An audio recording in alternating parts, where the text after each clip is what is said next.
जय जिनेंद्र। संस्कार वीडियोस में आप सभी का हार्दिक स्वागत है। आज की हमारी वीडियो का टॉपिक है हमारी आयु कितनी है। वैसे तो इस दुनिया में किसी की आयु कितनी है ये पता लगाना बहुत मुश्किल है, तथा इस क्षणभंगुर संसार में अगले पल क्या हो जाएगा ये भी कुछ कह नहीं सकते। हम सभी अपनी ज़िंदगी अपनी इच्छाओं, आदतों, ज़रूरतों, कल्पनाओं के हिसाब से जीते रहते हैं। मगर आज की अपनी वीडियो में मैं आपको बताऊंगी कि हम कैसे पता लगा सकते हैं कि हमारी आयु कितनी है। ये जानने तथा समझने के लिए वीडियो को अंत तक जरूर सुनिएगा। अभयनंदी मुनिराज का धनराज सेठ के यहाँ सानंद आहार हुआ। आहार के बाद मुनिराज चौकी पर बैठ गए।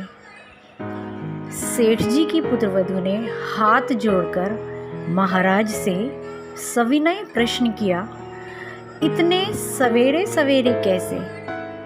मुनिराज ने विद्वतापूर्ण प्रश्न के भाव को समझकर उत्तर दिया, समय की खबर नहीं।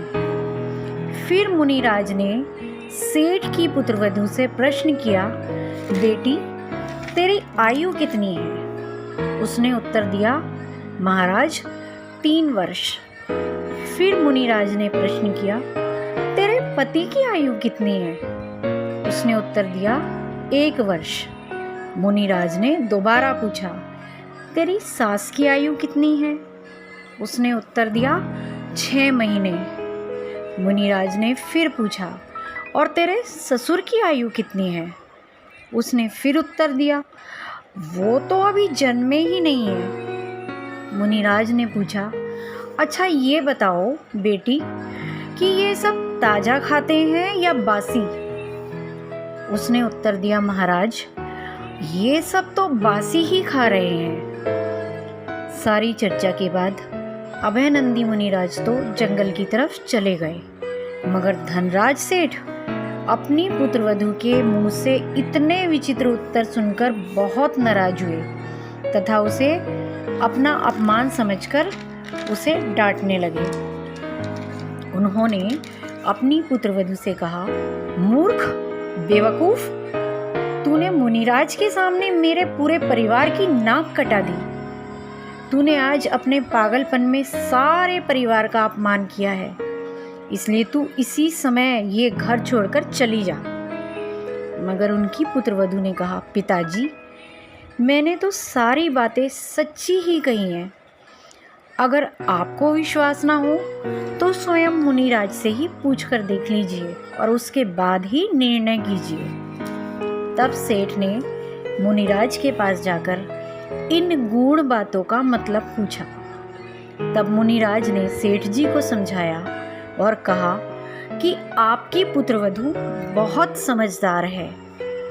उन्होंने सेठ जी को हर एक बात का मतलब समझाया। महाराज सवेरे सवेरे कैसे का मतलब है कि आपने इतनी छोटी सी उम्र में मुनि व्रत क्यों ले लिया, जिसका उत्तर मैंने दिया था कि समय की खबर नहीं, अर्थात समय का कोई भरोसा नहीं होता कि कब मौत आ जाए। तुम्हारी पुत्रवधू की उम्र 3 वर्ष और तुम्हारे पुत्र की 1 वर्ष इसलिए है क्योंकि तुम्हारी पुत्रवधु ने 3 वर्ष से और तुम्हारे पुत्र ने 1 वर्ष से ही धर्म को पहचाना है तथा धर्म मार्ग में लगे हैं। और जीवन में जितने दिन हम धर्म मार्ग में लगते हैं, समझो सच्चा जीवन हम उतना ही जीते हैं, हमारा उतना ही जीवन मूल्यवान होता है।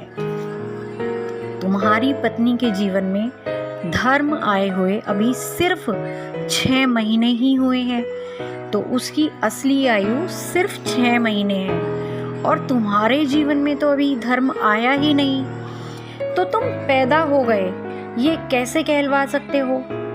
तब सेठ ने कहा, और ये बासी खाने का क्या मतलब है?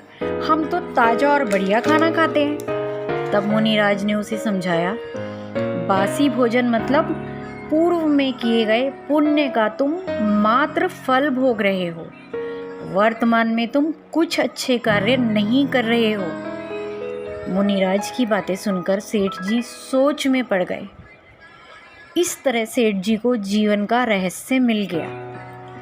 यदि जीवन की उम्र बढ़ानी है तथा उसे मूल्यवान बनाना है तो धर्म को अपनाना ही होगा, धर्म को आत्मा में उतारना ही होगा। हमारी आयु कितनी है या हम भी अभी पैदा ही नहीं हुए हैं, ये हमें खुद देखना होगा। जीवन के उन मूल्यों को जानना होगा जो हमें ऊपर उठाते हैं। जय जिनेंद्र, धन्यवाद।